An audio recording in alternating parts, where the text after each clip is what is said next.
ধর্মীয় সংখ্যালঘু ইস্যুকে কেন্দ্র করে ভারতের উস্কানিমূলক কর্মকাণ্ড বাংলাদেশের স্বাধীনতা সার্বভৌমত্বের জন্য হুমকি বলে অভিযোগ করেছেন সশস্ত্র বাহিনী অবসরপ্রাপ্ত কর্মকর্তারা। দেশের জনগণকে সাথে নিয়ে ভারতের সকল ষড়যন্ত্র রুখে দেওয়ার ঘোষণা দেন তারা। রাজধানীতে ভারতীয় আধিপত্যবাদের বিরুদ্ধে বিক্ষোভ সমাবেশ থেকে এমন হুঁশিয়ারি দেন সশস্ত্র বাহিনীর অবসরপ্রাপ্ত কর্মকর্তারা। তারা বলেন, বিগত সরকারের নেওয়া নতজানু পররাষ্ট্রনীতি এদেশের জনগণ আর কখনোই মেনে নেবে না। জিএম তসলিমের রিপোর্ট।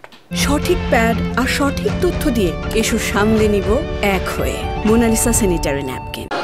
সনাতন ধর্মাবলম্বীদের নির্যাতনের কাল্পনিক অভিযোগ এনে ভারতের বাংলাদেশ বিরোধী প্রচারণা, আগরতলায় বাংলাদেশ মিশনে উগ্রবাদীদের হামলা, জাতীয় পতাকা পোড়ানোর ঘটনায় বিক্ষুব্ধ অবসরপ্রাপ্ত সামরিক কর্মকর্তাদের এই প্রতিবাদ বিক্ষোভ সমাবেশ।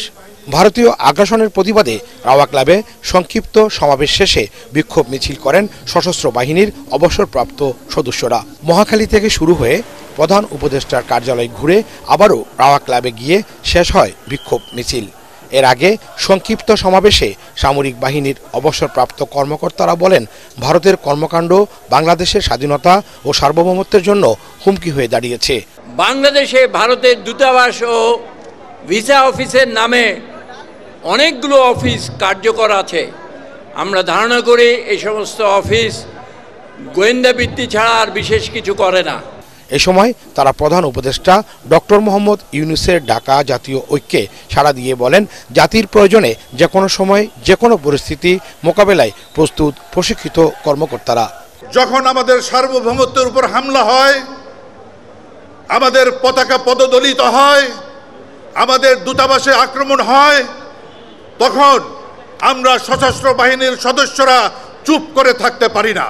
আপনারা বাংলাদেশ সেনাবাহিনী যেটা দেখেছেন ৭২ সালের, সেই সেনাবাহিনী এখন আর নাই।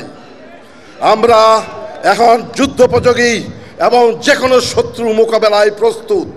তারা বলেন, ক্ষমতায় থাকার জন্য ভারতকে খুশি করতে পতিত আওয়ামী লীগ সরকার দেশের স্বার্থ বিসর্জন দিয়েছিল। এ সময় বাংলাদেশের বিরুদ্ধে দেশি বিদেশি যে কোনো ষড়যন্ত্র রুখে দেওয়ার অঙ্গীকার ব্যক্ত করেন অবসরপ্রাপ্ত সামরিক অফিসাররা।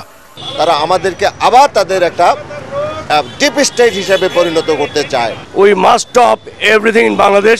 এইবারই আমরা ভারতীয় পণ্য কিনবো না। কোনো ধরনের কালো হাত বাংলাদেশে চলবে না। We love all Indian people, but we hate present Indian government and their heinous activities against our motherland. জাতীয় স্বার্থে সবাইকে ঐক্যবদ্ধ থেকে অন্তর্বর্তীকালীন সরকারকে সহযোগিতা করার আহ্বান জানান অবসরপ্রাপ্ত সামরিক অফিসাররা। GM Taslim, ATN Bangla, Dhaka.